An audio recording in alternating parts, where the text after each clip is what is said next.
Friends, आज हम लोग लेक्चर 9 शुरू करने जा रहे हैं। हाइपर कॉन्जुगेशन टॉपिक डील करेंगे इसमें। ये जीओसी का लेक्चर नंबर 9 है। हाइपर कॉन्जुगेशन बहुत इंपॉर्टेंट फिनोमेना है और इसको सीखने की कोशिश करिए आज मेरे साथ, ठीक है। तो सबसे पहली चीज क्या, लेक्चर नंबर 9, ठीक है। लेक्चर 9 कहेंगे इसे हाइपर कॉन्जुगेशन। हाइपर कॉन्जुगेशन या नो बॉन्ड रेजोनेंस भी कहते हैं इसे, या फिर आप इसको, है ना, बेकर नाथन इफेक्ट कहते हैं। आप स्टूडेंट्स से मैं एक्सपेक्ट करता हूं कि वीडियोस के साथ साथ नोट्स जरूर बनाएंगे। इसको देखने से कोई फायदा नहीं है, इसको लिखिए भी साथ साथ, तो आप सीखेंगे, ठीक है। तो हाइपर कॉन्जुगेशन या नो बॉन्ड रेजोनेंस या बेकर नाथन इफेक्ट कहते हैं। ये क्या है मैं इसको बताऊंगा, पहले ये कौन लोग शो करते हैं ये जानिए। हाइपर कॉन्जुगेशन जो लोग एग्जिबिट करते हैं वो 3 लोग हैं। पहला, दूसरा और तीसरा, 3 लोग हैं, ठीक है। 3 लोग शो करते हैं। क्या होता है इसके बात करूंगा, पहले ये जानिए कौन लोग शो करते हैं, है ना। सबसे पहले कार्बो कैटायंस शो करते हैं, फ्री रेडिकल्स शो करते हैं, ठीक है। कार्बोकेटायन शो करते हैं, फ्री रेडिकल्स शो करते हैं, और इसके बाद एल्कीन्स भी शो करते हैं, ठीक है। एल्कीन्स भी हाइपर कॉन्जुगेशन शो करते हैं। इसके अलावा हाइपर कॉन्जुगेशन कहीं और नहीं पाया जाता है, ठीक है, पूरे ऑर्गेनिक केमिस्ट्री में और कहीं नहीं पाया जाता, ठीक। अब हाइपर कॉन्जुगेशन क्या होता है, मैंने कहा इसके बारे में फिर बात करूंगा मैं। पहले ये जानिए कि कहां पाया जाता है, ठीक है। तो सबसे पहले क्या, नेक्स्ट चीज क्या है, condition for hyper conjugation. Condition for hyper conjugation, क्या कंडीशन है हाइपर कॉन्जुगेशन की, इसको समझिए। तो पहली चीज क्या है, एक ही कंडीशन है कि कार्बोकेटायंस, सारे कार्बोकेटायंस शो नहीं करेंगे, ठीक है। कार्बोकेटायंस या फ्री रेडिकल्स या एंड एल्कीन्स जिनके पास अल्फा हाइड्रोजन हो, ठीक है। तो carbocations, free radicals and alkenes having alpha hydrogen,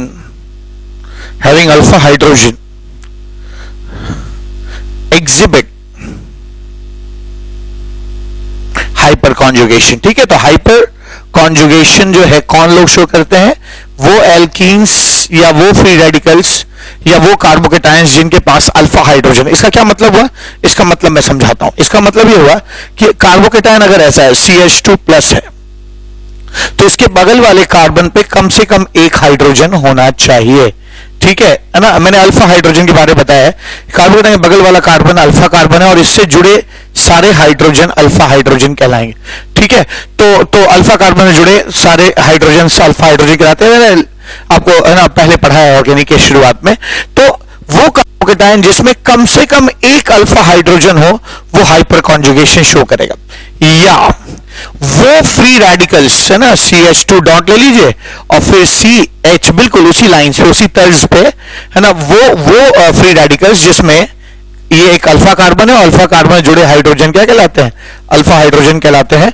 तो ये जो है क्या कहते हैं, फ्री रेडिकल्स जिसमें अल्फा हाइड्रोजन हो वो भी शो करेंगे। इसी तरह से वो एल्कीन्स भी शो करेंगे। अगर आप एल्कीन ले लीजिए ऐसे, CH डबल बॉन्ड CH2 और बगल वाले कार्बन पे, है ना, अगर एक हाइड्रोजन भी है, ठीक है। मैं इसको अलग केस मान रहा हूं, ये वाला केस कार्बोकेटायन का है। This is carbocation, this is free radical and this is alkene, ठीक है। एल्कीन में भी जो एल्कीन है ना, ये इसके इधर वाला कार्बन अल्फा कार्बन कहलाए, इसके इधर भी होता तो वो भी अल्फा होता और ये अल्फा हाइड्रोजन होंगे। ठीक है, तो मैंने क्या सिखाया आपको, मैंने सिखाया कि हाइपर कॉन्जुगेशन कुछ है जिसके बारे में अभी हम नहीं जानते हैं क्या है। ठीक है, हाइपर कॉन्जुगेशन या नो बॉन्ड रेजोनेंस या बेकर-नाथन इफेक्ट कोई फेनोमेना है ऑर्गेनिक केमिस्ट्री का, जो कार्बोकेटायंस फ्री रेडिकल्स और एल्कीन शो करते हैं, और ये भी वो कार्बोकेटायन फ्री रेडिकल और कार्बोकेटायंस या फ्री रेडिकल्स या एल्कीन शो करते हैं जिनके पास कम से कम, ठीक है ना, एक having at least one alpha hydrogen, कम से कम एक अल्फा हाइड्रोजन हो तो वो लोग शो करते हैं। ठीक है, तो ये चीज तो क्लियर हो गई कि हम लोग कार्बोकेटायन शो करेगा। ठीक, अब आइए इसको समझने की कोशिश करते हैं ये होता क्या है। ठीक है, व्हाट इज इट। अब मैं पहला एग्जांपल लेता हूं हाइपर कॉन्जुगेशन में कार्बोकेटायन का। ठीक है, टेकिंग एग्जांपल ऑफ कार्बोकेटायन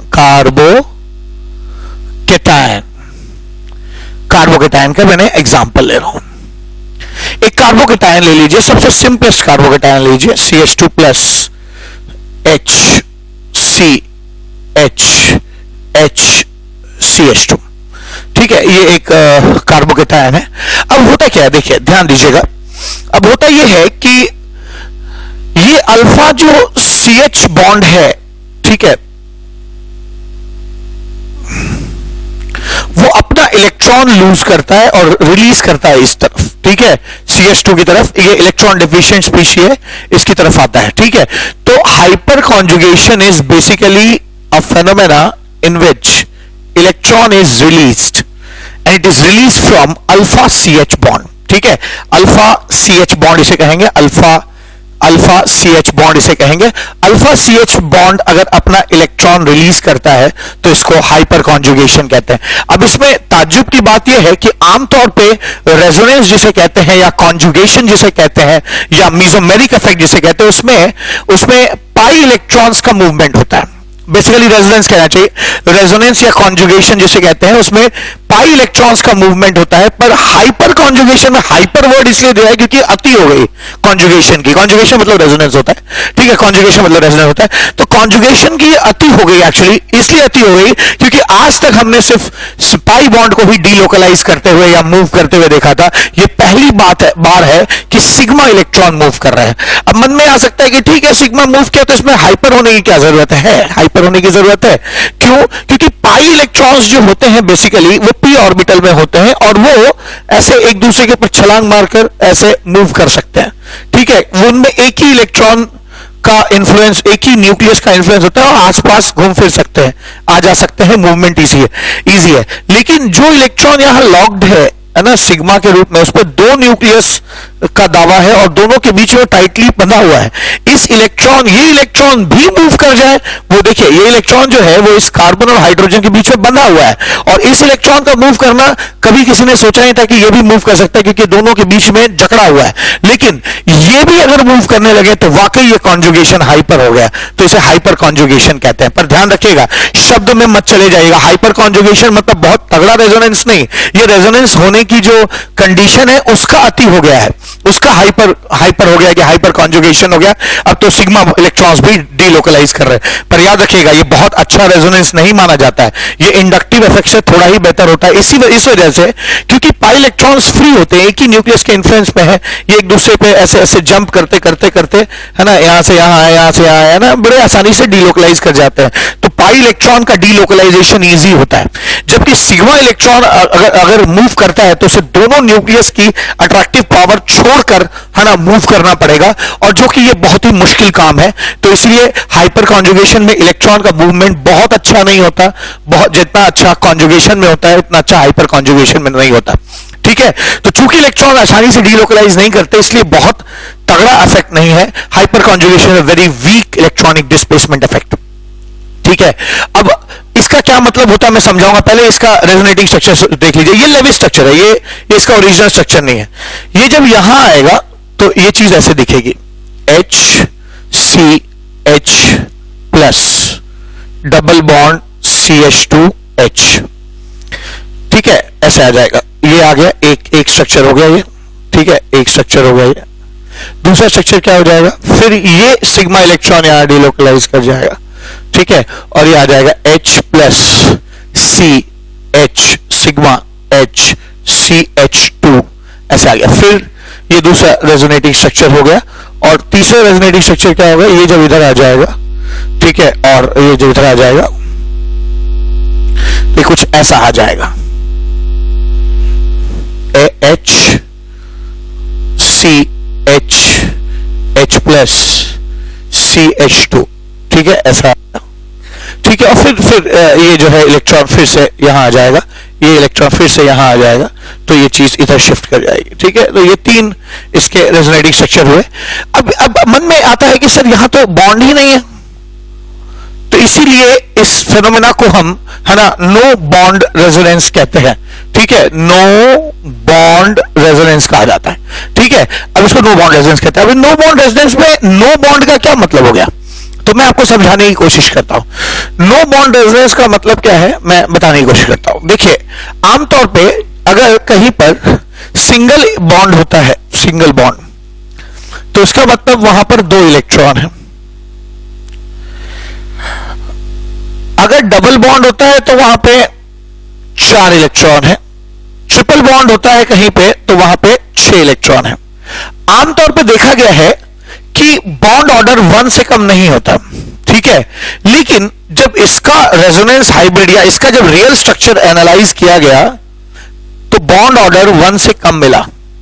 अब ये कैसे पता कि 1 से कम है, तो देखिए वो ऐसे पता चलता है कि 1 से कम है कि 1 सबसे लंबा होगा, सेकेंड बॉन्ड, दो डबल बॉन्ड थोड़ा छोटा होगा, ट्रिपल बॉन्ड और छोटा होगा।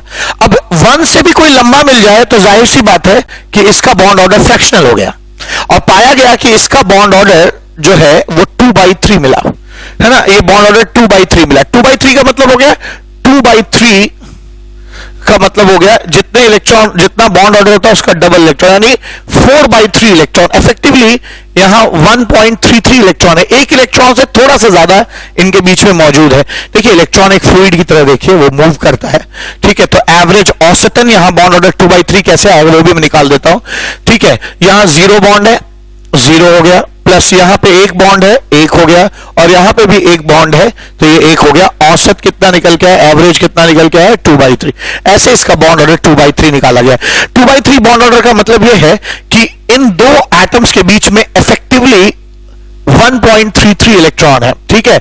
1.33 इलेक्ट्रॉन नहीं हो सकता, पर औसतन इनके बीच में, है ना, इलेक्ट्रॉन जो मूव कर रहे हैं, मूव करने की वजह से औसतन किसी टाइम पर इन पे अगर इनका एवरेज निकाला जाए तो 1.33 इलेक्ट्रॉन यहां पे मिलेगा, ठीक है। अब ये क्या है, ये नो बॉन्ड से ये मन में आता है, कई बच्चे मुझसे पूछते सर ये तो टूट गया, तो ये कैसे हवा में लटका हुआ है? नहीं, ये हवा में लटका नहीं है, ये सब रेजोनेटिंग स्ट्रक्चर है, और ये काल्पनिक स्ट्रक्चर है, they are hypothetical, they are hypothetical structure, ठीक है, they are imaginary structures, imaginary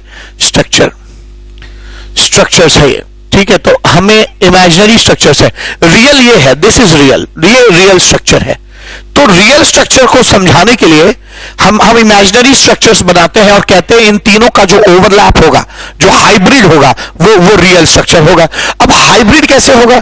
देखिए, अगर आपको किसी चीज का फ्रैक्शन 1 से छोटा करना है, और आपको पता है कि बॉन्ड्स जो है 1, 2, 3 ही हो सकते हैं, तो आपके पास 3 ही नंबर है, 1, 2 और 3, और आपको इनका एवरेज 1 से कम लाना है, तो आप कैसे स्ट्रक्चर्स बनाएंगे? आप मजबूरी में एक स्ट्रक्चर ऐसा बनाएंगे जिसका बॉन्ड ऑर्डर 0 हो, ताकि इनका एवरेज 1 से क्या आ सके, कम आ सके, ठीक है। तो याद रखिएगा, कोई अगर पूछता है कि नो बॉन्ड रेजिडेंस में यहां तो बॉन्ड नहीं है, तो ये हाइड्रोजन ऐसे हवा में कैसे लटका हुआ है, गिर क्यों नहीं जाता, तो ये सब फालतू बातें हैं। ये बॉन्ड, नो बॉन्ड का जो स्ट्रक्चर है, ये रियलिटी में एग्जिस्ट नहीं करता, ये इमेजिनरी स्ट्रक्चर है। इस इमेजिनरी स्ट्रक्चर को बनाने की हमारी मजबूरी ये रही कि हमें बॉन्ड ऑर्डर जब 1 से कम दिखा, तो एवरेज 1 से कम आप कब ला सकते, जब आपके पास 3 ही नंबर हो, 1, 2, 3, है ना। इन 3 नंबर से आप 1 से छोटा एवरेज तभी ला सकते हैं जब आप 3 स्ट्रक्चर बनाइए, और एक में 1 बॉन्ड है, एक में 1 बॉन्ड है, और एक में ना हो,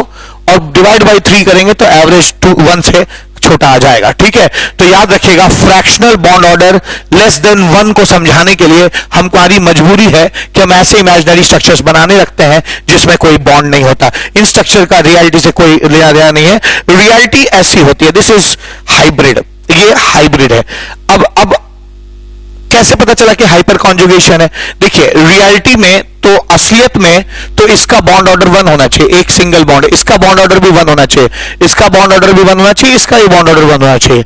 ठीक है, पर रियलिटी में इंसान ने देखा कि रियल जो मॉलिक्यूल है वो ऐसा नहीं है, उसमें ये बॉन्ड थोड़ा सा बड़ा है, यानी उसका बॉन्ड ऑर्डर 1 से कम है, और ये बॉन्ड ऐसा लगा जैसे थोड़ा सा छोटा है, यानी इसका बॉन्ड ऑर्डर 2 से 1 से ज्यादा है।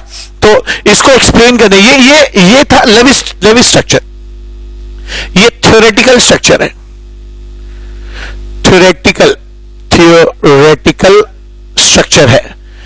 सोचा तो ऐसा था पर मिला हमें ऐसा। तो उस थ्योरेटिकल स्ट्रक्चर से रियल स्ट्रक्चर तक कैसे पहुंचेंगे? तो हम कहेंगे कि ये क्या कर रहा है, हाइपर कॉन्जुगेशन कर रहा है, और ये 3 इसके लेविस डॉट स्ट्रक्चर है, और इन तीनों का जब आप हाइब्रिड मिलाएंगे तो आपको, है ना, मिला देंगे तो आपको रियल स्ट्रक्चर इसका मिलना शुरू हो जाएगा। ठीक है, इस तरह की बात आ जाएगी। ठीक, अब क्या, ये तो हो गया, मैंने समझा दिया कि नो बॉन्ड रेजोनेंस क्या होता है। हम हाइपर कॉन्जुगेशन का डेफिनेशन लिख सकते हैं। ठीक है, एक अच्छी बात क्या है यहां पर, मैं समझाऊं आपको कि यहां पर मैं यहां समझा देता हूं।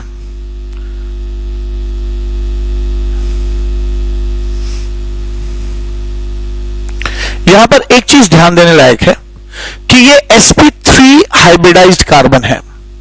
ठीक है, और ये पॉजिटिव चार्ज p ऑर्बिटल में। तो अगर आप इसका स्ट्रक्चर देखिए तो ये कार्बन है, sp3 hybridised orbital tetrahedral format में होते हैं, ये टेट्राहेड्रल फॉर्मेट में है, और ये जो है sp2 है, ये वाला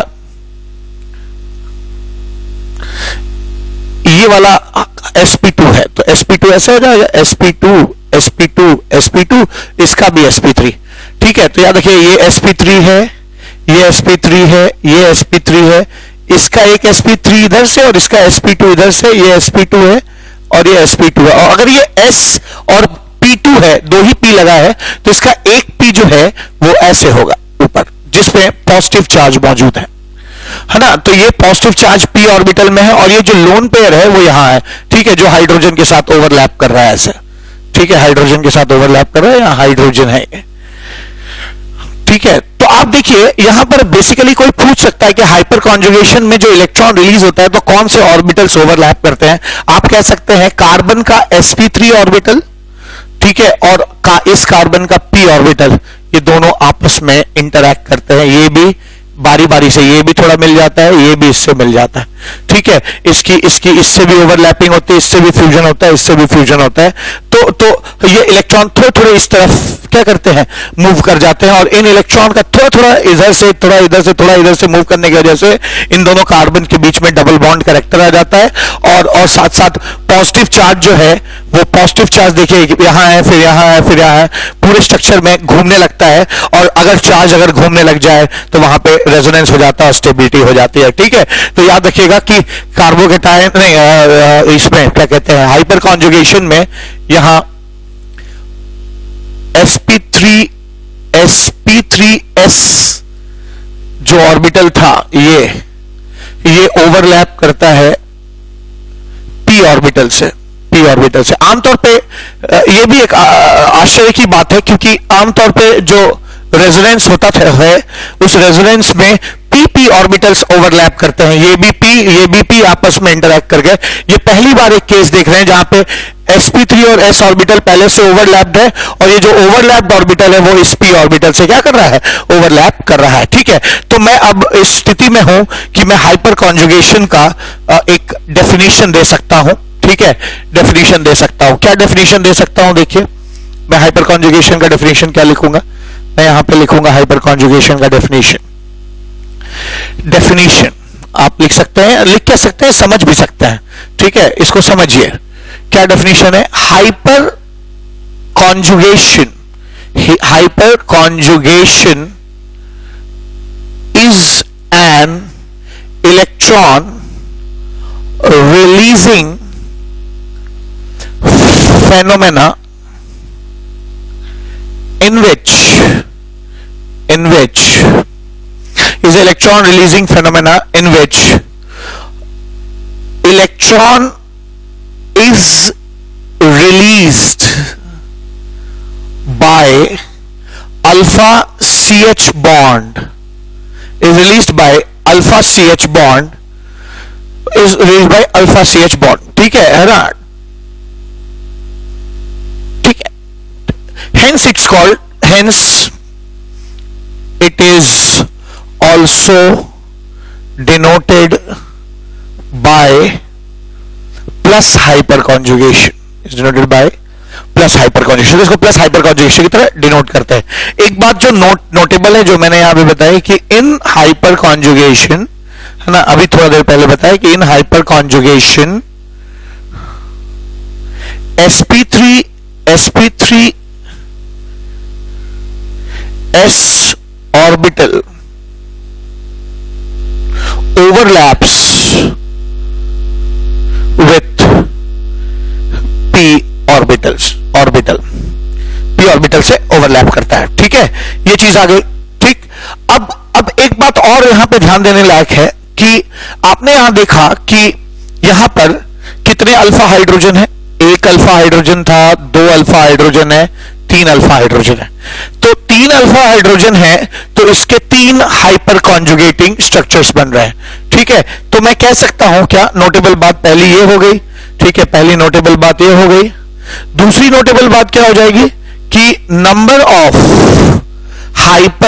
of hyper conjugating structures is equal to number of alpha hydrogens. ठीक है, तो आज से ये क्रूड रूल है कि जितने अल्फा हाइड्रोजन्स ज्यादा होंगे उतना हाइपर कॉन्जुगेटिंग स्ट्रक्चर होगा. ठीक है, और जितना हाइपर कॉन्जुगेटिंग स्ट्रक्चर ज्यादा होगा, मैं बताऊं आपको, जितने अल्फा हाइड्रोजन्स होंगे उतना हाइपर कॉन्जुगेटिंग स्ट्रक्चर ज्यादा होगा. जितना हाइपर कॉन्जुगेटिंग स्ट्रक्चर ज्यादा होगा उतना इलेक्ट्रॉन बीच में ज्यादा आएगा और ये पॉजिटिव चार्ज उतना ज्यादा कम हो जाएगा या डीलोकलाइज हो जाएगा, जिससे स्टेबिलिटी बढ़ जाएगी. तो मैं कह सकता हूं आज के बाद इस चीज को गांठ बांध लीजिए कि कार्बोकैटायन की अगर आपको स्टेबिलिटी देखनी है तो उसमें एक फैक्टर हाइपर कॉन्जुगेशन भी आता है.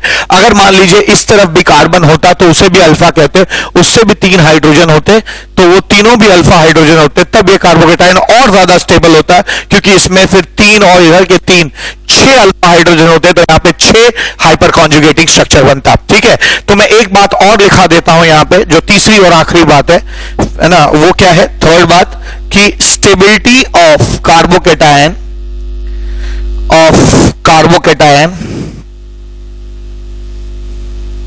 is proportional to number of hyperconjugating structure. In turn, it is proportional to number of alpha hydrogens. तो आज के बाद आपको कार्बोकैटायन की स्टेबिलिटी देखते वक्त, है ना, आप अल्फा हाइड्रोजन देख लीजिए. जितने ज्यादा अल्फा हाइड्रोजन होंगे उतना ज्यादा उस चीज की स्टेबिलिटी. दो पॉइंट्स बहुत इंपॉर्टेंट है, जनरल पॉइंट है.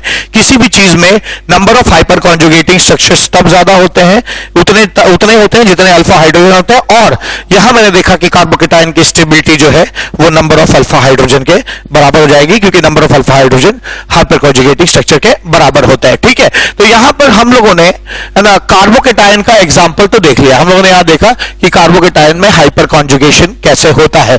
आइए अब इसी चीज को देखते हैं, है ना, फ्री रेडिकल्स के केस में. फ्री रेडिकल्स में हाइपर कॉन्जुगेशन देखते हैं. फ्री रेडिकल्स में कैसा हाइपर कॉन्जुगेशन होता है देखा जाए तो बिल्कुल वैसे ही है जैसे कार्बोकैटायन में था. क्या कि अगर यहां पे एक फ्री रेडिकल है और कम से कम एक अल्फा हाइड्रोजन है तो वो हाइपर कॉन्जुगेशन शो करेगा. ठीक है, तो इसका जो स्ट्रक्चर होता है हाइपर कॉन्जुगेटिंग वो ऐसा हो जाएगा. एक्चुअली ये यहां से, अब चूंकि इसमें 7 इलेक्ट्रॉन है, कार्बोकैटायन में प्लस था 6 थे तो 2 इलेक्ट्रॉन माइग्रेट करते थे. यहां पे सिर्फ 1 इलेक्ट्रॉन माइग्रेट करेगा और 1 इलेक्ट्रॉन के माइग्रेशन को हम लोग फिश हुक एरो से दिखाते हैं. ठीक है, तो यहां पे H dot double bond CH2H ऐसा हो जाए. ठीक है, ये आपका फ्री रेडिकल का हाइपर कॉन्जुगेशन स्ट्रक्चर हो गया. फिर यहां पे जो 2 इलेक्ट्रॉन है, 1 इलेक्ट्रॉन यहां माइग्रेट कर जाएगा और चीजें इस तरह से हो जाएंगी. यहां पे H dot C H H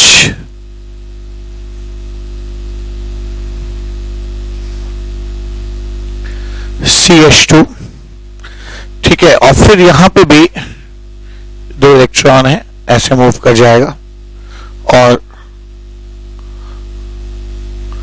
यहां आ जाएगा H C H H dot CH2, ठीक है। और फिर यहां का एक इलेक्ट्रॉन यहां माइग्रेट कर जाएगा और ये चीज इधर आ जाएगी फिर से। तो ये 3 इसके हाइपर कॉन्जुगेटिंग स्ट्रक्चर्स हैं, ठीक है। 3 हाइपर कॉन्जुगेटिंग स्ट्रक्चर्स हैं और इन 3 हाइपर कॉन्जुगेटिंग स्ट्रक्चर्स में फिर वही बात आ गई कि number of hyper conjugating structures है, याद रखिएगा नंबर ऑफ। यहां मैंने दिखाया कि फ्री रेडिकल्स में कैसे हाइपर कॉन्जुगेशन होता है। 3 हाइपर कॉन्जुगेटिंग स्ट्रक्चर्स हो जाएंगे। Number of hyper conjugating structures is equal to number of alpha hydrogens. ये बात एक चीज हो गई। और फिर यहां पे भी वही बात आ जाएगी क्या कि अगर आपको फ्री रेडिकल की स्टेबिलिटी निकालनी है, अगर आपको फ्री रेडिकल की स्टेबिलिटी निकालनी है तो आप देखेंगे कि उसमें कितने ज्यादा हाइपर कॉन्जुगेटिंग स्ट्रक्चर है या इंटर्न कितने उसमें नंबर ऑफ अल्फा हाइड्रोजन है, ठीक है। तो आज के बाद स्टेबिलिटी ऑफ फ्री रेडिकल में इसको भी कंसीडर किया जाए।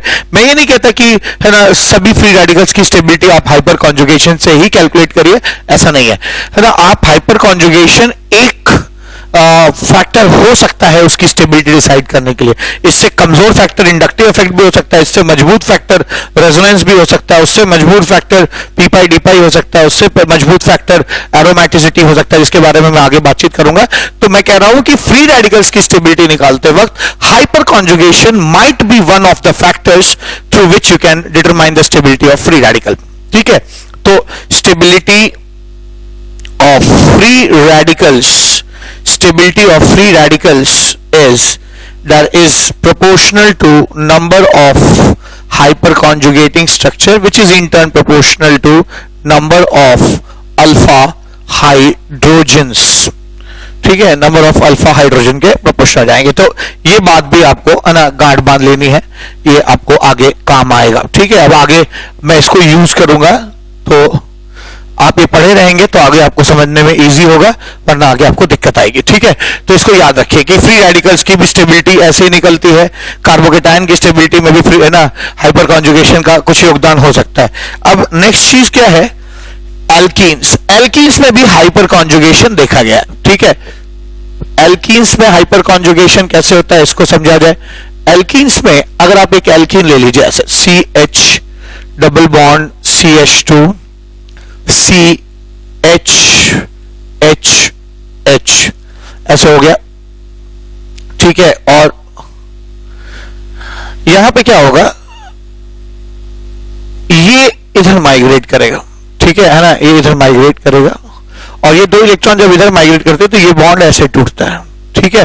तो पहला हाइपर कॉन्जुगेटिंग स्ट्रक्चर ऐसा हो जाएगा H प्लस HC, ठीक है। अब ये यहां आ जाएगा तो H प्लस CH यहां डबल बॉन्ड हो जाएगा और यहां पे नेगेटिव चार्ज आ जाएगा, तो ये ऐसे हो जाएगा H double bond CH CH2 minus, ठीक है। यहां पे क्या आ जाएगा प्लस। फिर ये 2 इलेक्ट्रॉन यहां माइग्रेट कर जाएंगे और अगला हाइपर कॉन्जुगेटिंग स्ट्रक्चर मिलेगा आपको। जो अगला हाइपर कॉन्जुगेटिंग स्ट्रक्चर होगा वो कुछ ऐसा होना चाहिए। यहां पे आ जाएगा H प्लस CH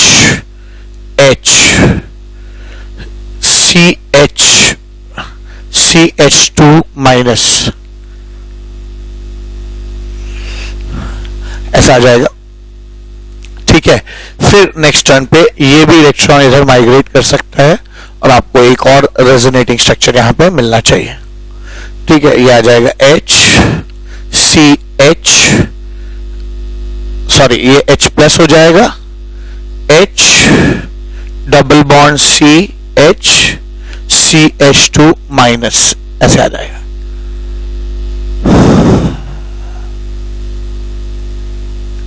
ठीक है। और फिर ऑफ कोर्स ये वाला इलेक्ट्रॉन भी जो है ना यहां से यहां माइग्रेट कर जाएगा और आपको ये फिर से यही चीज मिलना शुरू हो जाएगी। तो एल्कीन्स में भी आपने देखा कि अगर किसी एल्कीन में 3 अल्फा हाइड्रोजन मौजूद है तो उसमें 3 हाइपर कॉन्जुगेटिंग है ना स्ट्रक्चर्स होंगे, 3 हाइपर कॉन्जुगेटिंग स्ट्रक्चर्स होंगे। तो यहां पर जो बात मैंने है ना फ्री रेडिकल्स के लिए आपको बताई थी वो बात आपकी एल्कीन्स के लिए भी ट्रू है क्या, कि पहली चीज number of hyper conjugating structures is equal to number of alpha hydrogens. ठीक है, हाइड्रोजन अल्फा कितने हैं उस पर डिपेंड करेगा कि कितने हाइपर कॉन्जुगेटिंग स्ट्रक्चर्स होंगे। ठीक है, नेक्स्ट चीज क्या, नेक्स्ट चीज एक और बात है क्या, फिर यहां पे मैं बोलना चाहूंगा एल्कीन्स की स्टेबिलिटी डिसाइड करने के बहुत सारे फैक्टर्स हो सकते हैं, पर उनमें से कोई एक फैक्टर हाइपर कॉन्जुगेशन भी हो सकता है जिसको आपको कंसीडर करना चाहिए। हाइपर कॉन्जुगेटिंग स्ट्रक्चर्स जितने ज्यादा होंगे एल्कीन की स्टेबिलिटी उतनी ज्यादा कही जाएगी। ठीक है, तो मैं एक और बात लिख सकता हूं क्या कि stability of alkenes is proportional to number of alpha hydrogens is proportional to number of alpha hydrogens, yeah, is proportional to actually a number of hyperconjugating structures, proportional to hyperconjugating structures, which in turn is proportional to number of alpha hydrogens। ठीक है, number of alpha hydrogens के proportional होगा। ठीक है, तो ये जो है इस तरह से चीजें हो जानी चाहिए। ठीक है, तो यहां पर मैंने आपको 2 चीजें बताई, तीनों एग्जांपल दे दिए, फ्री रेडिकल्स के भी और क्या है ना और कार्बोकेटायन के भी और एल्कीन्स के भी। अब आइए कुछ न्यूमेरिकल्स करने कुछ क्वेश्चंस करने की कोशिश करते हैं इस कॉन्सेप्ट पे। अब यहां पे कुछ क्वेश्चंस करते हैं, decide the stability of alkenes. ठीक है, अभी हमने हाइपर कॉन्जुगेशन पढ़ा है, अब इस क्वेश्चन को करना है। तो इस क्वेश्चन को कैसे मैंने अभी सिखाया था कि एल्कीन्स की स्टेबिलिटी जो है आप हाइपर कॉन्जुगेटिंग स्ट्रक्चर से देख सकते हैं। ये एक्चुअली CH2 है और इन दोनों के अगल बगल कोई भी अल्फा हाइड्रोजन नहीं है, तो मैं कह सकता हूं यहां पे 0 अल्फा हाइड्रोजन है।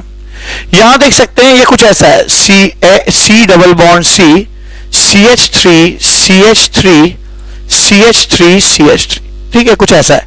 तो आप देख सकते हैं ये भी अल्फा है। ठीक है, ये भी अल्फा है, ये भी अल्फा है, ये भी अल्फा है, ये भी अल्फा है।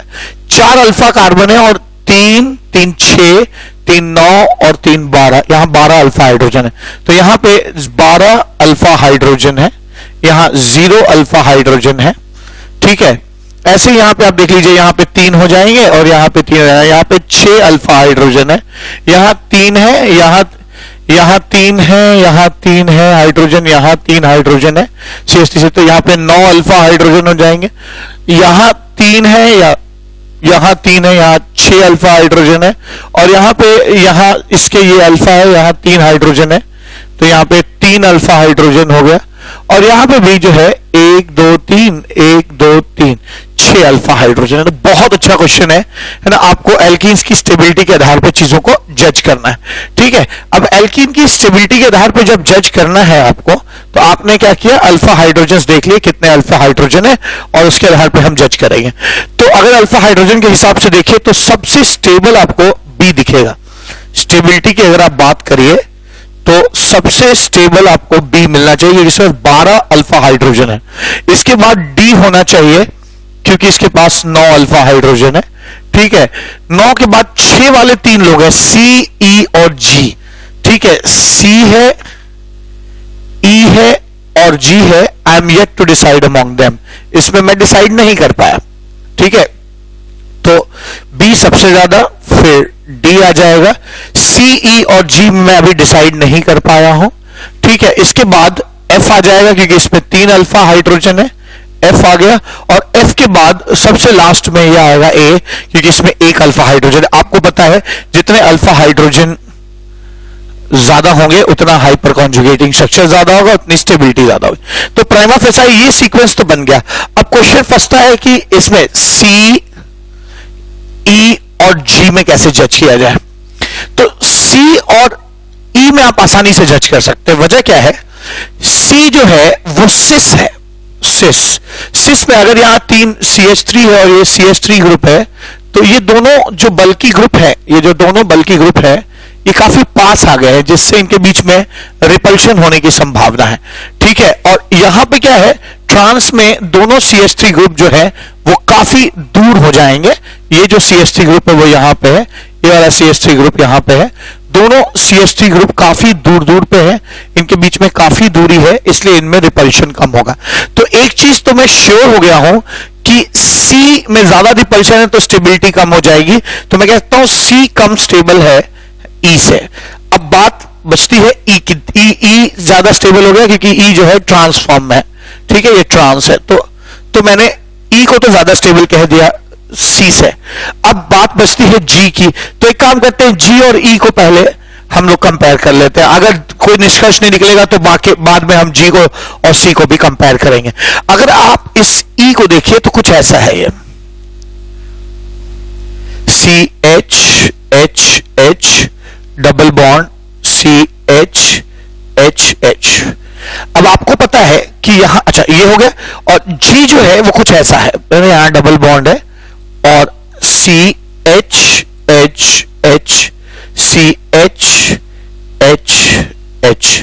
ऐसा है, ठीक है। मैं थोड़ा सा दूर बना देता हूं इसको, यहां पे बना देता हूं, ये ऐसा है कि ये CH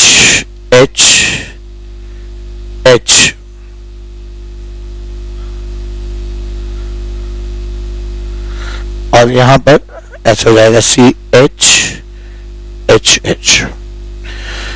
ठीक है। अब होता क्या है कि यहां आप देखिए, मैंने क्या कहता, hyper conjugation is release of alpha electron of CH bond, तो ये इधर रिलीज होगा तो ये बॉन्ड इधर टूटने की कोशिश होगी, और जब इधर का रिलीज होगा इधर, तो ये बॉन्ड इधर टूटने की कोशिश होगी।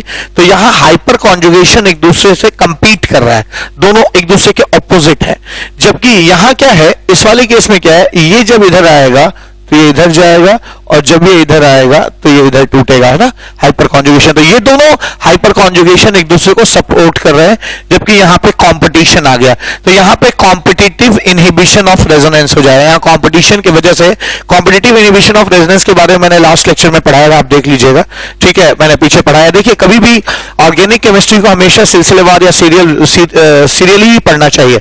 अगर आप आज lecture 9 all of a sudden देखेंगे तो आपको बिल्कुल समझ में नहीं आएगा। GOC लेक्चर 9 समझना है तो you have to go first to lecture 1 and try to understand systematically. Lecture 1 पढ़ो, 2 पढ़ो, 3 पढ़ो, डॉट डॉट डॉट डॉट, जब आप 9th पे आएंगे तब चीजें समझ में आएंगी, क्योंकि यहाँ पे बहुत सारी ऐसी चीजें हैं जो मैंने पिछले लेक्चर्स में समझाई हैं और यहां मैं उसको, है ना, डायरेक्टली यूज कर रहा हूं।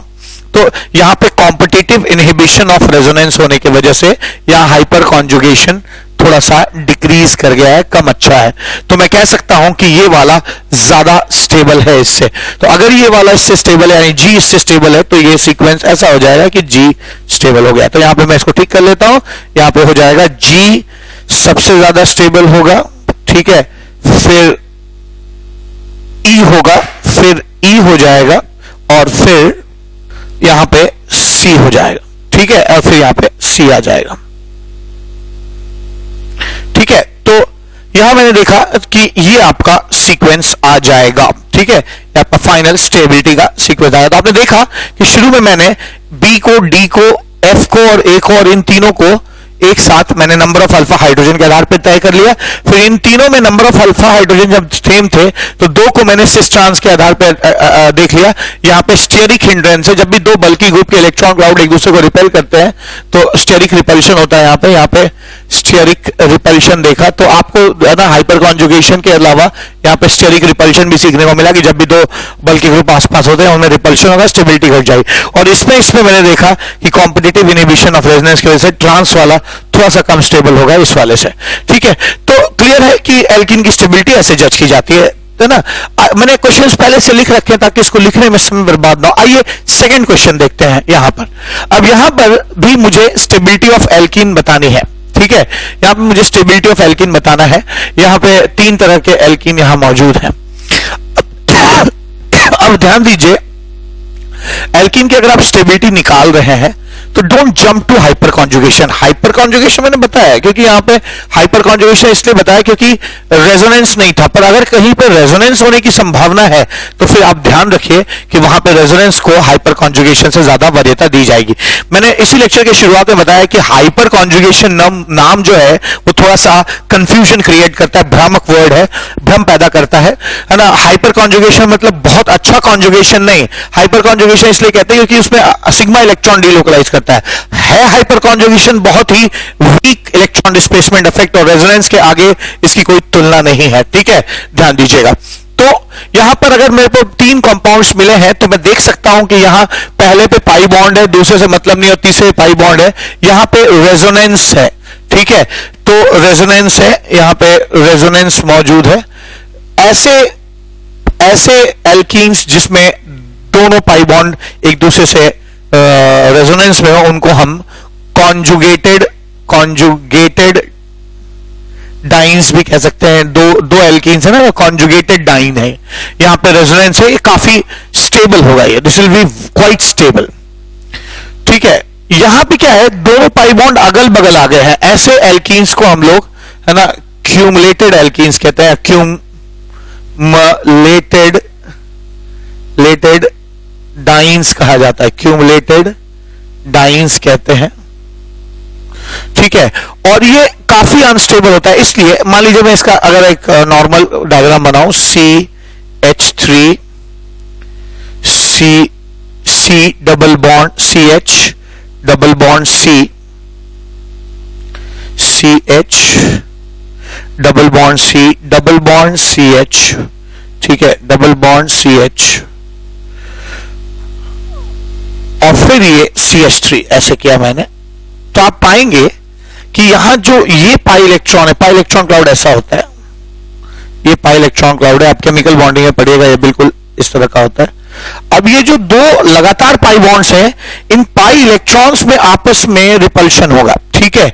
ऐसा रिपल्शन तभी होता है जब अगल बगल होते हैं, ठीक है। अगर कॉन्जुगेटेड होते हैं तो उनमें बहुत अच्छा रेजोनेंस होता है, लेकिन ये अगल बगल होने की वजह से इनमें रिपल्शन होगा और इस तरह के स्ट्रेन को हम लोग स्टैटिक स्ट्रेन कहते हैं, ठीक है। आगे मैंने स्टैटिक स्ट्रेन के बारे में आइसोमेरिज्म चैप्टर में भी पढ़ा है कि कई तरह के स्ट्रेन होते हैं, टॉरिशनल स्ट्रेन होता है, वॉन डर वाल स्ट्रेन होता है, स्टैटिक स्ट्रेन होता है और एंगुलर स्ट्रेन होता है। 4 तरह के स्ट्रेन्स होते हैं ऑर्गेनिक केमिस्ट्री में, और स्टेबिलिटी निकालते वक्त स्ट्रेन का नॉलेज बहुत इंपॉर्टेंट होता है। तो जब भी आपको ऑर्गेनिक केमिस्ट्री में पाई बॉन्ड्स लगातार मिलने लगे, आप समझ जाइए उसमें स्टैटिक स्ट्रेन है, ठीक है, स्टैटिक स्ट्रेन है। और स्टैटिक स्ट्रेन की वजह से ये काफी अनस्टेबल होगा, this will be less stable, unstable नहीं है लेकिन लेस स्टेबल कहेंगे, दिस इज लेस स्टेबल।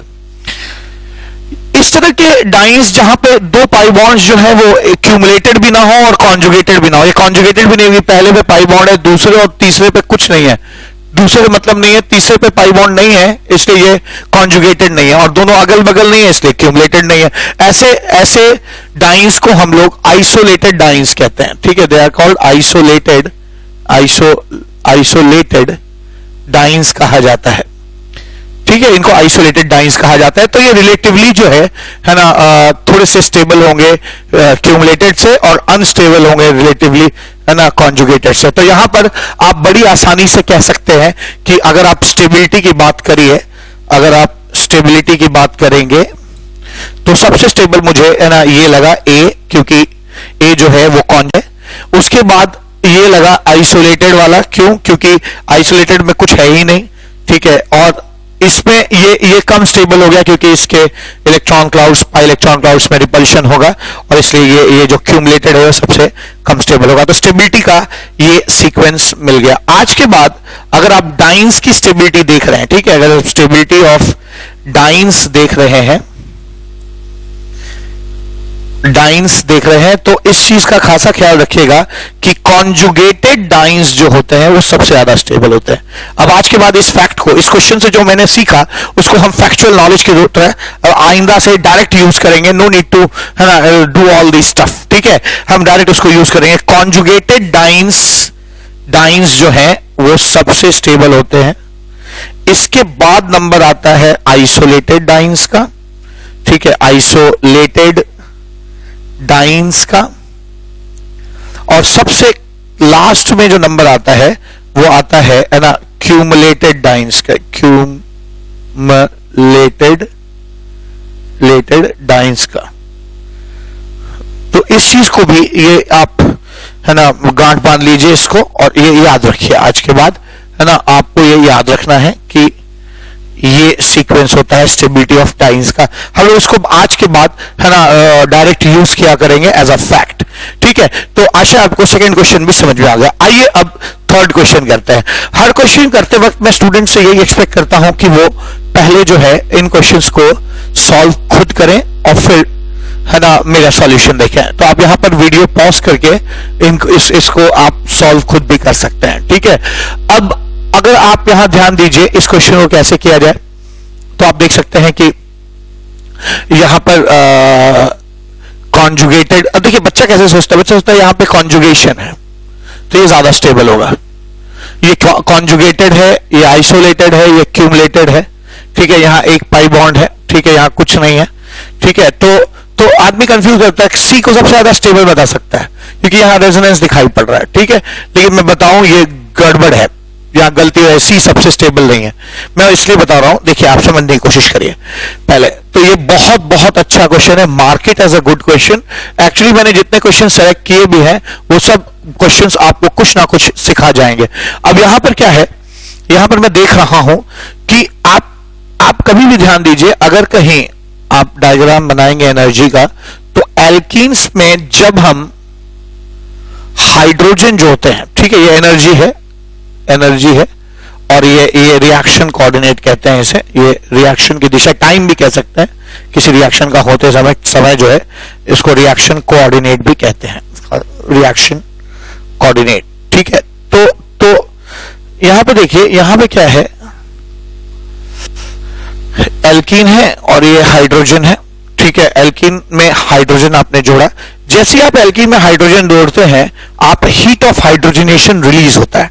यानी ये जो एल्कीन है, ये जब एल्केन में बदलता है, अगर ये एनर्जी डायग्राम आप खींचिए ऐसे, तो जब ये एल्केन में बदलेगा इसकी एनर्जी और घट जाएगी। यानी इथीन जो है उसमें हाइड्रोजन ऐड करेंगे तो जब वो इथेन बनेगा तो एनर्जी रिलीज होती है। इस एनर्जी को हम लोग कहते हैं हीट ऑफ हाइड्रोजनेशन, जिसके बारे में मैं बहुत जल्दी ही आने वाले 1-2 लेक्चर्स में पढ़ाऊंगा। हीट ऑफ हाइड्रोजनेशन नेगेटिव होता है, यानी एनर्जी रिलीज होती है, ये एक्सोथर्मिक होता है।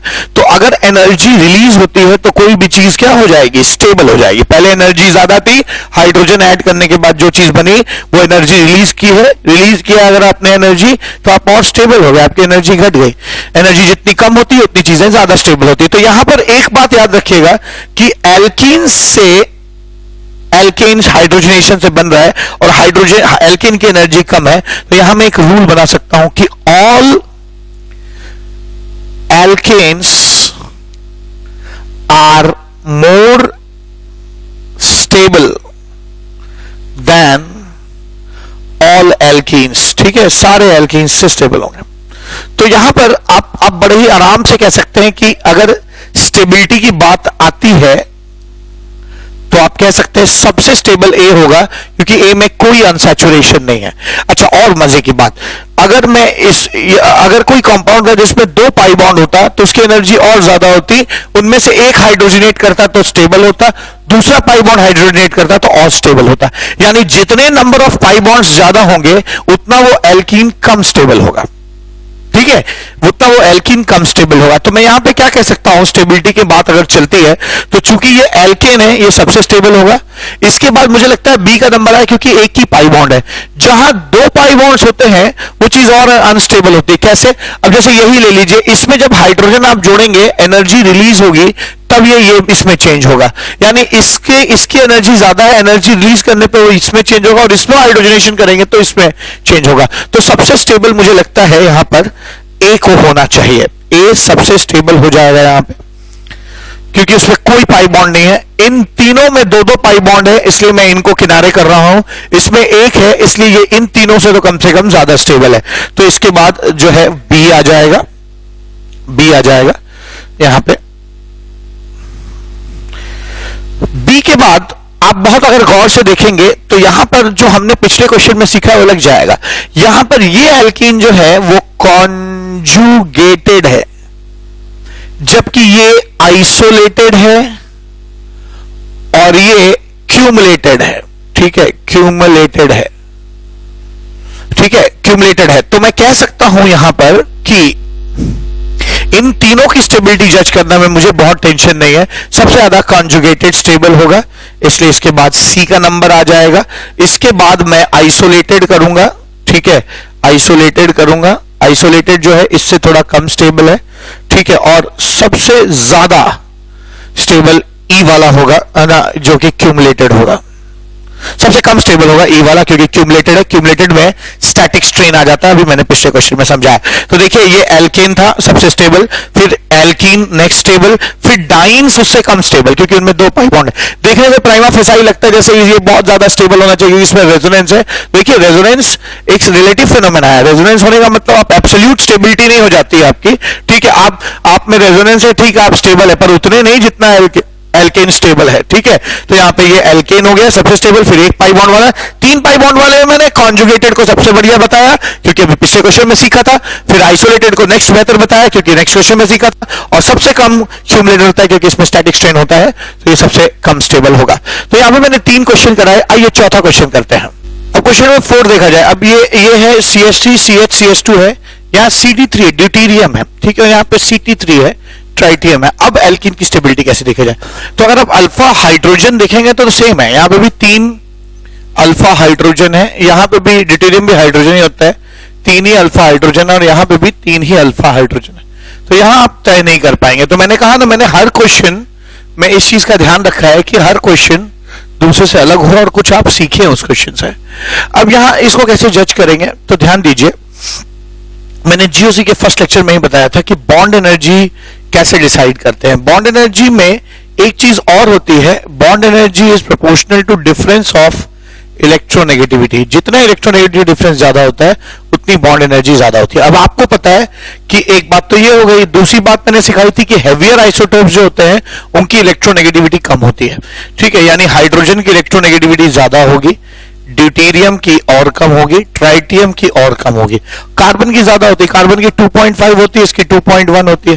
तो आप देख सकते हैं CH बॉन्ड की का के जो इलेक्ट्रोनेगेटिविटी का डिफरेंस है वो कम है।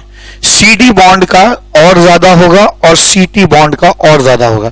ठीक है, तो मैं इस आधार पे कह सकता हूं कि अगर आप बॉन्ड एनर्जी की बात करते हैं तो CT बॉन्ड की बॉन्ड एनर्जी CD से ज्यादा होगी और CD की CH से ज्यादा होगी। अब अगर CT बॉन्ड की बॉन्ड एनर्जी ज्यादा है, ठीक है, तो ये बॉन्ड इलेक्ट्रॉन आसानी से रिलीज नहीं करेगा, कम आसानी से रिलीज करेगा। ये CD बॉन्ड मान लीजिए थोड़ा सा कम बॉन्ड एनर्जी है, तो इसको रिलेटिवली आसानी होगी एनर्जी रिलीज, इलेक्ट्रॉन रिलीज करने में। ठीक है ना, इलेक्ट्रॉन आसानी से यहां पे रिलीज हो जाएगा। अब इलेक्ट्रॉन रिलीज हो जाएगा यहां पे। ठीक है, अब यहां पे क्या है, और अगर यहां की बात करिए आप, तो यहां पर क्या होगा, CH ये जो है ये और आसानी से, जो CH बॉन्ड की बॉन्ड एनर्जी सबसे कम है, तो ये सबसे आसानी से इलेक्ट्रॉन रिलीज करेगा। तो चूंकि ये सबसे आसानी से इलेक्ट्रॉन रिलीज करेगा, तो हाइपर कॉन्जुगेशन होना यहां पे इजी होगा, आसानी से होगा, और जितना आसानी से हाइपर कॉन्जुगेशन होगा उतना वो स्ट्रक्चर ज्यादा स्टेबल माना जाएगा। ठीक है, तो अगर एल्कीन की स्टेबिलिटी की बात करिए तो मैं कहूंगा A सबसे स्टेबल होगा, फिर B आएगा, फिर C आएगा। ठीक है, ऐसे हो जाएगा। ठीक, नेक्स्ट क्वेश्चन, एक क्वेश्चन और दिया है, ये लास्ट क्वेश्चन है ना, जिस इस टॉपिक पे, और क्वेश्चन मैं नहीं करूंगा, इसके बाद मैं आपको कुछ और पढ़ाने वाला हूं। अब मान लीजिए यहां पे 2 स्ट्रक्चर है, आपको स्टेबिलिटी बतानी है। यहां पे एक ही पाई बॉन्ड है, इसलिए जाहिर सी बात है कि रेजोनेंस तो हो नहीं सकता। ठीक है, तो हम रेजोनेंस से जज नहीं करेंगे। हमेशा दिमाग में पहले रेजोनेंस आना चाहिए, इसलिए क्योंकि रेजोनेंस ज्यादा तगड़ा इफेक्ट है हाइपर कॉन्जुगेशन से। अगर रेजोनेंस नहीं है तो हम हाइपर कॉन्जुगेशन देखेंगे। हाइपर कॉन्जुगेशन कैसे देखते हैं, तो मान लीजिए C डबल बॉन्ड C है, तो इसके बगल वाला अल्फा हाइड्रोजन देखिए, यहां पे भी 2 अल्फा हाइड्रोजन और यहां 2 अल्फा हाइड्रोजन, यहां पे 4 अल्फा हाइड्रोजन है, ठीक है। जबकि अगर यहां देखिए तो इस पाई बॉन्ड के यहां पे H2 और यहां पे H2, यहां पे 4 अल्फा हाइड्रोजन है, ठीक है। यहां पे भी 4 अल्फा हाइड्रोजन, यहां पे भी 4 अल्फा हाइड्रोजन। तो अगर आप हाइपर कॉन्जुगेशन देखिए तो आप इसको जज नहीं कर पाएंगे क्योंकि दोनों में number of alpha hydrogen same है। अब क्या करेंगे, अब ध्यान दिए ऐसे केसेस में हमेशा इस चीज का ध्यान रखिएगा कि ये जब electron alpha CH bond electron release करेगा तो ये बॉन्ड ऐसे टूटेगा, और ये जब रिलीज करेगा तो ये ऐसे टूटेगा। यहां दोनों एक दूसरे को सपोर्ट कर रहे हैं, जबकि यहां क्या होगा, अगर ये इलेक्ट्रॉन ऐसे रिलीज होगा तो ये बॉन्ड ऐसे टूटेगा, और ये अगर ऐसे रिलीज होगा तो ये बॉन्ड ऐसे टूटेगा। यहां पर cross competitive inhibition of resonance है, ये इलेक्ट्रॉन इधर पुश करना चाहता है, ये इलेक्ट्रॉन उधर पुश करना चाहता है। दोनों के कंपटीशन की वजह से बहुत अच्छा हाइपर कॉन्जुगेशन नहीं हो पाएगा। तो चूंकि पहले मैंने रेजोनेंस देखा वो नहीं था, फिर हाइपर कॉन्जुगेशन देखा वो सेम दिखाई पड़ रहा क्योंकि number of alpha hydrogen same है, तब जाके मैंने है ना कॉम्पिटिटिव इनहिबिशन ऑफ रेजोनेंस देखा या competitive inhibition of hyper conjugation देखा। यहां कॉम्पिटिशन से है ना अच्छा हाइपर कॉन्जुगेशन नहीं होगा, जिससे इसकी स्टेबिलिटी घट जाएगी, और यहां पे दोनों एक दूसरे को सपोर्ट कर रहे हैं इसलिए ज्यादा स्टेबल होगा, ठीक है। तो यहां पर मैंने आपको है ना स्टेबिलिटी ऑफ एल्कीन जो है डिसाइड करके दे दिया, ये स्टेबिलिटी ऑफ एल्कीन ऐसा होना चाहिए, ठीक है। अब आगे है ना, तो यहां पे मैंने आपको स्टेबिलिटी ऑफ एल्कीन डिसाइड करने पे 5 क्वेश्चंस कराए थे, हर क्वेश्चन में कुछ ना कुछ आपने सीखा। अब अगली चीज क्या है, ध्यान दीजिए, नोट। अब हाइपर कॉन्जुगेशन का जो हम लोगों ने अब तक सीखा है वहां कहां क्या इस्तेमाल होगा वो भी समझिए। कई बार आपको ऐसी चीजें मिल जाएंगी, मान लीजिए बेंजीन रिंग है और इस बेंजीन रिंग पे CH3 जुड़ा है, मान लीजिए CH3 जुड़ा हुआ है ऐसा, यहां पे CH3। अब ये CH3 जो है आप देख सकते हैं कि ये एल्कीन के अल्फा पे अल्फा CH बॉन्ड है, alpha CH bond alpha CH bond है, यहां हाइपर कॉन्जुगेशन हो सकता है। हाइपर कॉन्जुगेशन कैसे होगा आपको पता है, hyper conjugation is electron releasing phenomena in which electron is release from alpha CH bond. तो यहां जो ये 2 इलेक्ट्रॉन है ये इलेक्ट्रॉन रिलीज किए जाएंगे, alpha CH bond electron release करता है और ये पाई बॉन्ड ऐसे टूटता है, ठीक है। तो अगर आप इसको बहुत गौर से देखेंगे तो कुछ ऐसा आ जाएगा, H plus CH double bond, और यहां पर नेगेटिव आ जाएगा, ठीक है, यहां पर नेगेटिव आ जाएगा, और यहां पर पाई है और यहां पे पाई है, ठीक है, ये पाई पाई है, ऐसा आ जाएगा, ठीक है, ये ऐसे टूटा। अब फिर इसके बाद मैं हाइपर कॉन्जुगेशन अलग से होगा इसमें नो डाउट, लेकिन चूंकि हाइपर कॉन्जुगेशन से ये जो अल्फा CH इलेक्ट्रॉन रिलीज हो गया है ये क्या करेगा, ये बेंजीन रिंग में रेजोनेट करना शुरू कर देगा, ठीक है, रेजोनेंस करना शुरू कर देगा ऐसे, और आपको जो है कुछ इस तरह की चीजें मिलना शुरू हो जाएंगी।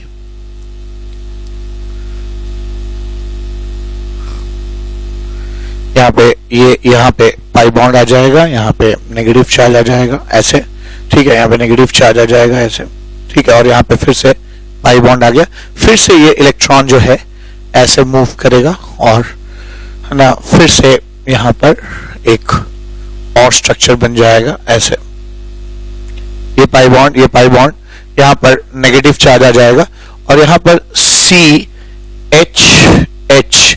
H प्लस आ जाएगा, यहाँ पे डबल बॉन्ड है, ठीक है। ऑब्वियसली फिर से ये इलेक्ट्रॉन वापस ऐसे चला जाएगा और ये इलेक्ट्रॉन यहां चला जाएगा, ठीक है, वापस ऐसे चला जाएगा यहाँ पे यूं, तो आपको लास्ट रेजोनेटिंग स्ट्रक्चर मिल जाएगा जो कि ऐसा दिखेगा, जिसमें CH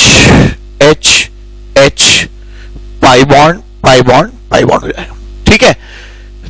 तो यहां पर ये आप देख रहे हैं कि ये जो CH3 ग्रुप है ये अपना अल्फा इलेक्ट्रॉन रिलीज कर रहा है, और अल्फा इलेक्ट्रॉन रिलीज करने के इसके ऑर्थो और पैरा पोजीशन पर नेगेटिव चार्ज आ जा रहा है, ठीक है। तो आज तक आपने ऐसा तब देखा था जब यहां पर एक ऐसा ग्रुप होता है जिसके ऊपर लोन पेयर होता था या लोन इलेक्ट्रॉन होता था या नेगेटिव चार्ज होता था, बट यहां पर जो मूवमेंट है वो अल्फा CH के इलेक्ट्रॉन की वजह से बेंजीन की इलेक्ट्रॉन डेंसिटी बढ़ गई है और अल्फा ऑर्थो और पैरा पोजीशन पर नेगेटिव चार्ज आने से इलेक्ट्रोफाइल ऑर्थो और पैरा पोजीशन की तरफ डायरेक्ट होंगे।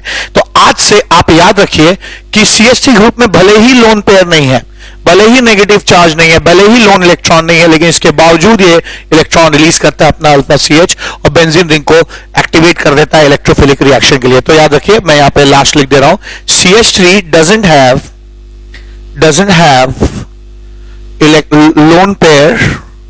लोन पेयर, इस बात को याद रखना है ना, लोन पेयर और लोन इलेक्ट्रॉन,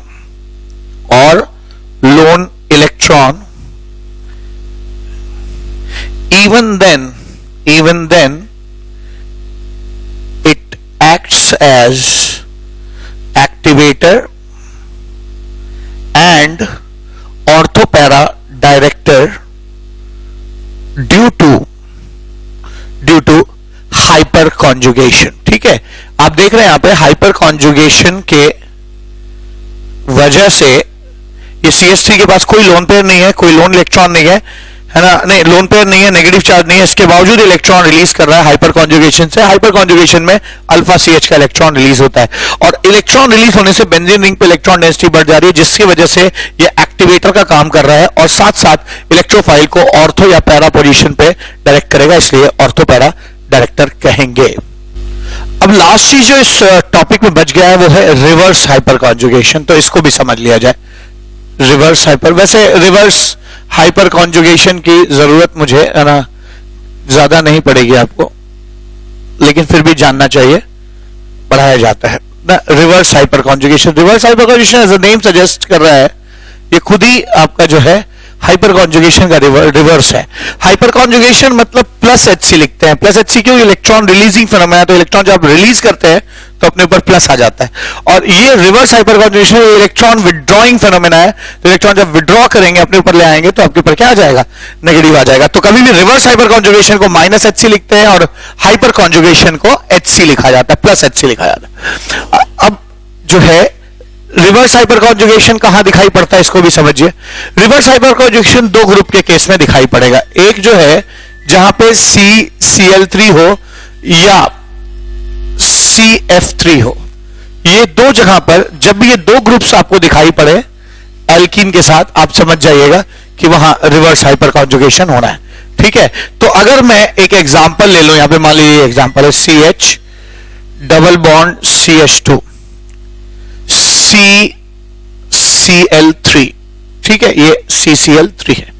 अब मैं अगर रिवर्स हाइपर कॉन्जुगेशन देखूं तो चूंकि ये क्लोरीन है ना, बहुत इलेक्ट्रोनेगेटिव है, ये इलेक्ट्रॉन खींचेगा, ये भी खींचेगा, हाईली इलेक्ट्रोनेगेटिव है, ये भी खींचेगा, तो यहां एक इलेक्ट्रॉन डेफिशिएंसी आ जाएगी। ठीक है, और ये इलेक्ट्रॉन डेफिशिएंसी ही मजबूर करती है कि ये इधर की तरफ टूट जाए। ठीक है, तो ये इलेक्ट्रॉन CCl3 या CF3 पाई बॉन्ड से, सिर्फ पाई बॉन्ड से, ये एल्कीन के साथ ही दिखाई पड़ता है या बेंजीन के साथ दिखाई पड़ेगा, पाई बॉन्ड से इलेक्ट्रॉन विड्रॉ करते हैं और ये बॉन्ड इस तरफ टूट जाएगा। ठीक है, तो ये चीज ऐसी दिखाई पड़ेगी, यहां पे ऐसा दिखाई पड़ेगा C- CCCl double bond CH। ठीक है, ये इधर आएगा तो डबल बॉन्ड हो जाएगा और यहां से इलेक्ट्रॉन आया था, प्लस आ जाएगा, ये आ जाएगा CH2 प्लस, ऐसे आ गया। फिर क्या होगा, फिर अगले स्ट्रक्चर में ये बॉन्ड बना लेगा और ये टूट जाएगा। ठीक है, तो ऐसा कुछ आ जाना चाहिए, ये आ जाएगा Cl minus Cl double bond CH CH2 plus, ये चीज ऐसे आ जाएगी। ठीक है, और फिर जो है ना ये चीज दोबारा ऐसे हो जाएगी, ये यहां बॉन्ड बनेगा, ये बॉन्ड टूट जाएगा। ठीक है, और ये आ जाएगा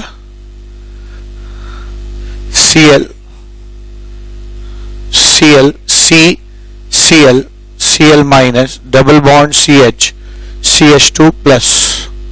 ठीक है, ये चीज आ जाएगी और फिर से ये बॉन्ड ऐसे जाएगा और ये चीज ऐसे टूट जाएगी, तो आप वापस वहीं पहुंच जाएंगे। ठीक है, ऐसे इसको रिवर्स हाइपर कॉन्जुगेशन करते हैं। ठीक है, तो मैं इसकी परिभाषा दे सकता हूं, रिवर्स हाइपर कॉन्जुगेशन जो है वो एक इलेक्ट्रॉन विड्रॉइंग फिनोमेना, आप देख रहे हैं यहां से इलेक्ट्रॉन विड्रॉ किया गया और जो इलेक्ट्रॉन विड्रॉ किया गया वो इस क्लोरीन और इस क्लोरीन पे है ना डीलोकलाइज कर रहा है। यहां देखिए इस क्लोरीन पे, यहां देखिए, यहां है, फिर यहां है, सेकेंड वाले पे, फिर फर्स्ट वाले पे चला गया। तो आप कह सकते हैं रिवर्स हाइपर कॉन्जुगेशन का जो सही डेफिनेशन होगा वो क्या होगा, reverse hyper conjugation is a phenomena in which ठीक है, reverse hyper conjugation phenomena in which which electron is withdrawn by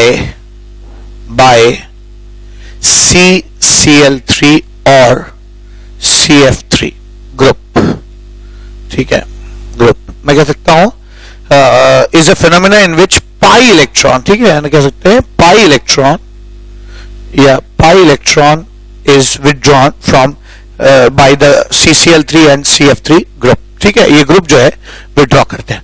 अब ये रिवर्स हाइपर कॉन्जुगेशन है। रिवर्स हाइपर कॉन्जुगेशन अगर यही ग्रुप बेंजीन रिंग पे लगे होंगे तो क्या इफेक्ट पड़ेगा, इसको भी समझा जाए। अगर ये ग्रुप बेंजीन रिंग पे लगे हैं, मैं यहां पे नोटेबल बात करके बता दे रहा हूं, नोटवर्दी है ये। अगर आपको ऐसा बेंजीन रिंग मिल जाता है जिसमें ये ग्रुप जुड़ा हुआ है CCl Cl pi bond pi bond pi bond, तो जैसे यहां हुआ, क्या हुआ कि इस कार्बन की तरफ ये पाई बॉन्ड जो है वो इधर शिफ्ट करता है और ये Cl की तरफ टूट जाता है। ऐसे ही यहां पे भी होगा। यहां पर आप देखिए ये जो है ये C की तरफ जाएगा और ये Cl की तरफ टूट जाएगा। ऐसा करने से यहां पर Cl के ऊपर नेगेटिव आ जाएगा, CCl Cl डबल बॉन्ड और यहां पे प्लस आ जाएगा, ठीक है, यहां पे प्लस आ गया। अब आप देख सकते हैं कि बेंजीन रिंग पे प्लस आने से बेंजीन रिंग जो है उसकी इलेक्ट्रॉन डेंसिटी घट गई है। पहले न्यूट्रल था, अब प्लस आ गया, यानी इसके अंदर का इलेक्ट्रॉन बाहर चला गया और यहां पर बिल्कुल वैसे ही रेजोनेटिंग स्ट्रक्चर्स बन जाएंगे जैसे इलेक्ट्रॉन विथड्रॉइंग ग्रुप या -m वाले इफेक्ट वाले ग्रुप करते हैं, वैसा रेजोनेटिंग स्ट्रक्चर बनता चला जाएगा।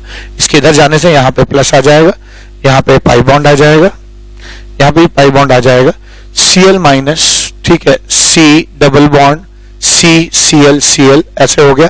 फिर ये चीज इधर माइग्रेट करेगी, फिर से एक जो है ये इधर माइग्रेट करने से यहां पॉजिटिव आ जाएगा, यहां प्लस आ जाएगा, double bond CCl Cl Cl और फिर से ये पाई बॉन्ड इधर माइग्रेट करेगा और ये Cl फिर से यहां बॉन्ड बना देगा और यहां पर कुछ ऐसा आ जाएगा। तो ये कभी भी बेंजीन रिंग पे अगर आप CCl3 देखते हैं, ठीक है, CCl3 देखते हैं या CF3 देखते हैं, तो याद रखिएगा वो बेंजीन रिंग में इलेक्ट्रॉन डेंसिटी घटा देता है, यानी इलेक्ट्रोफिलिक रिएक्शन के लिए ये डीएक्टिवेटर का काम करेगा। और अगर इलेक्ट्रोफाइल आएगा तो कम से कम ऑर्थो पैरा और ऑर्थो पोजीशन पे तो नहीं आएगा, क्योंकि यहां पे पॉजिटिव चार्ज है, तो हमेशा मेटा पोजीशन पे अटैक करने की कोशिश करेगा, क्योंकि किसी भी स्ट्रक्चर में मेटा पोजीशन में पॉजिटिव चार्ज नहीं है। तो ऐसे ग्रुप जो है उनको मैंने मेसोमेरिक इफेक्ट में पढ़ाया था, ऐसे ग्रुप जो इलेक्ट्रॉन डेंसिटी घटा देते हैं और इलेक्ट्रोफाइल को मेटा पोजीशन में डायरेक्ट करते हैं, उनको हम लोग है ना डीएक्टिवेटर और मेटा डायरेक्टर कहते हैं। ऐसे ग्रुप जो है -m इफेक्ट शो करते हैं, ये बिल्कुल वैसा ही शो कर रहा है। लेकिन -m इफेक्ट शो करने वाले ग्रुप्स में एक खास बात होती है कि वहां पे एक एटम अपने से ज्यादा इलेक्ट्रोनेगेटिव एटम से पाई बॉन्ड से जुड़ा होता है।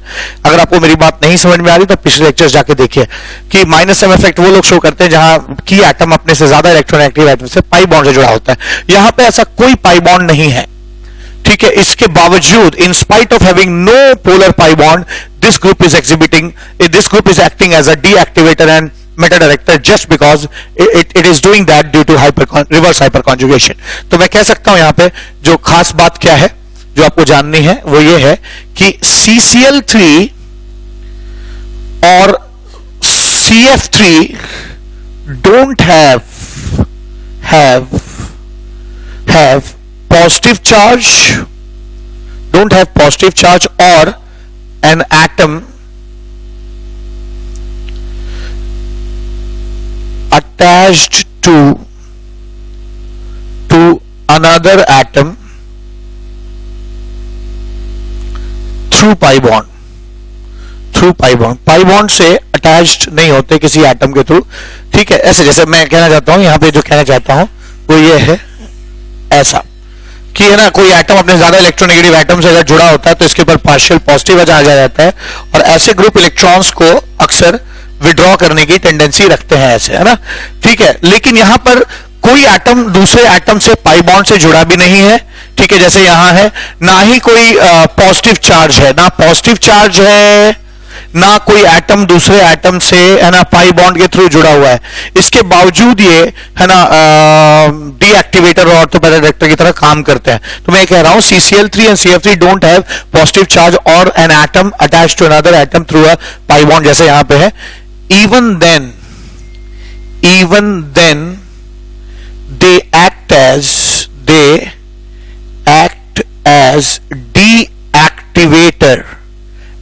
deactivator and meta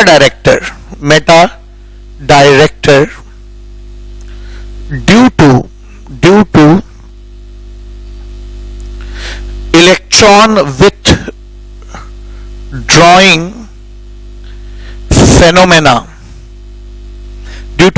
withdrawing phenomena called reverse hyperconjugation.